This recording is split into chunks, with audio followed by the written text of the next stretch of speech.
So let's cover rapidly the examinations part.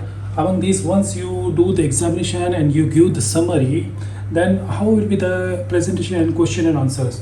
So let's talk about the examination of varicose veins, peripheral limb artery examinations, diabetic neuropathy, or arteriovenous fistula.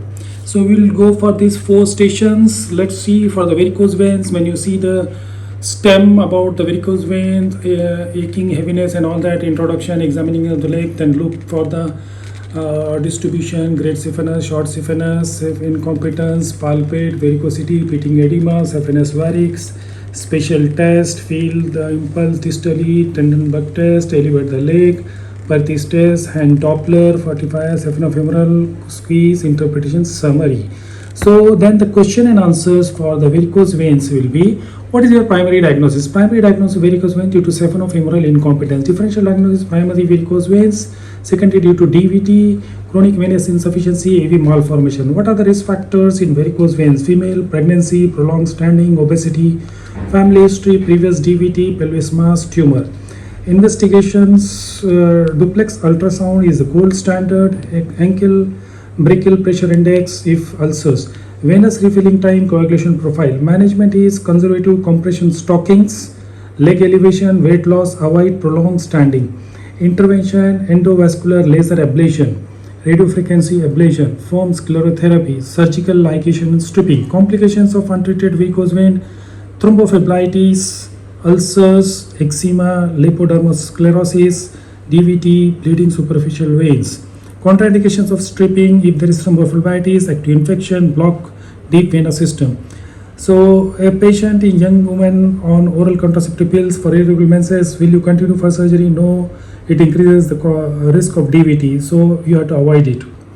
So the next thing is about peripheral arterial limb lower limb examination. So arterial lower limb examination, here is about the claudication. You have done the examination, so explain the procedure. You are looking for skin color, hair loss, muscle wasting, scars, gangrene, palpitation, tenderness, deep all the vessels, peripheral vessels, capillary filling, temperature, brow, special tests, ankle and brachial pressure, systolic blood pressure at the brachial artery, systolic blood pressure at the dorsal spatule or posterior tibial artery. So you have to do it with the Doppler and ankle by brachial. This is so ABPI, if it is more than 1.3, diabetes or calcified, 1 to 1.3 is normal, 0.91 is acceptable, 0.5 to 0.9 is claudication, and critical limb is less than 0.5.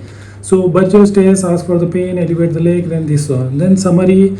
So question and answers will be, what is your diagnosis? Maybe atherosclerotic peripheral vascular disease, differential diagnosis, peripheral arterial disease, spinal stenosis, venous insufficiency, diabetic neuropathy, musculoskeletal cause. So risk factors for peripheral arterial disease is smoking, diabetes, hypertension, hyperlipidemia, age, sedentary life, family history.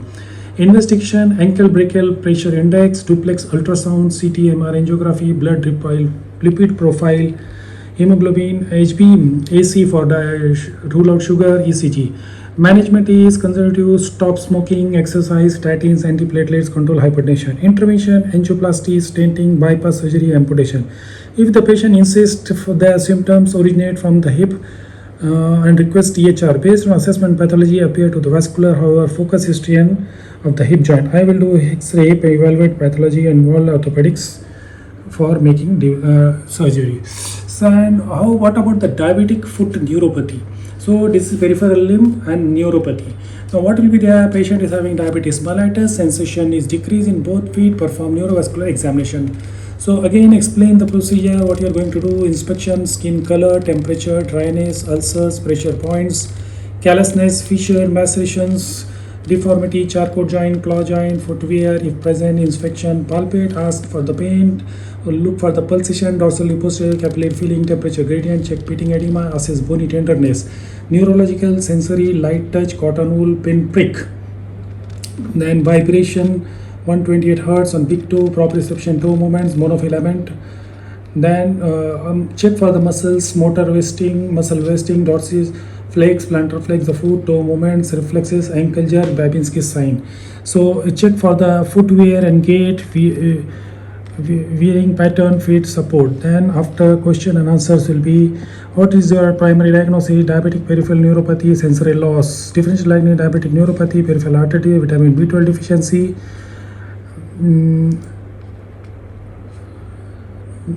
Charcot's neuropathy, spinal stenosis. Risk factors for diabetic foot: poor glycemic control, long-standing diabetes, smoking, peripheral vascular disease, neuropathy, poor footwear.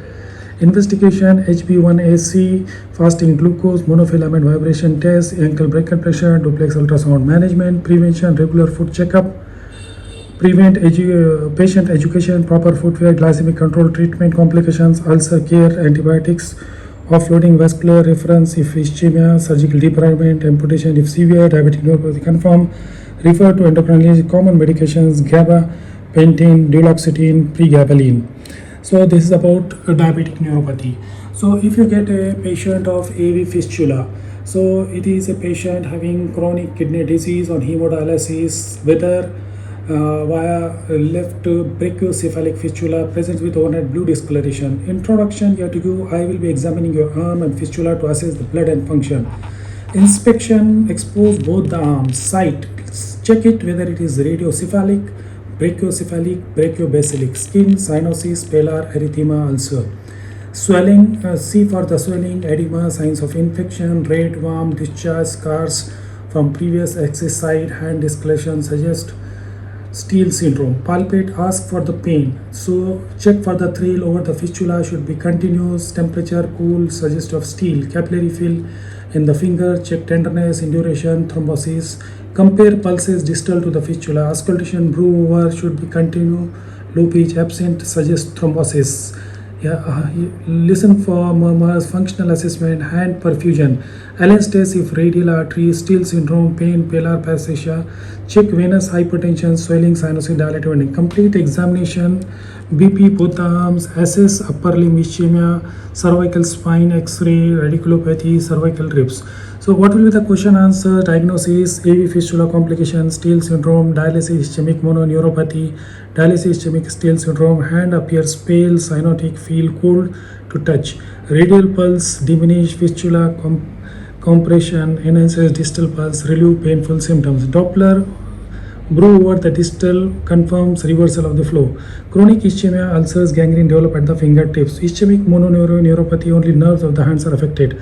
Diffuse hand pain and paresthesia, thumb, index, middle finger. Poor motor function and muscle weakness. Red, poor radial pulse, cyanosis, thumb opposition, median nerve, wrist tension, radial nerve, finger.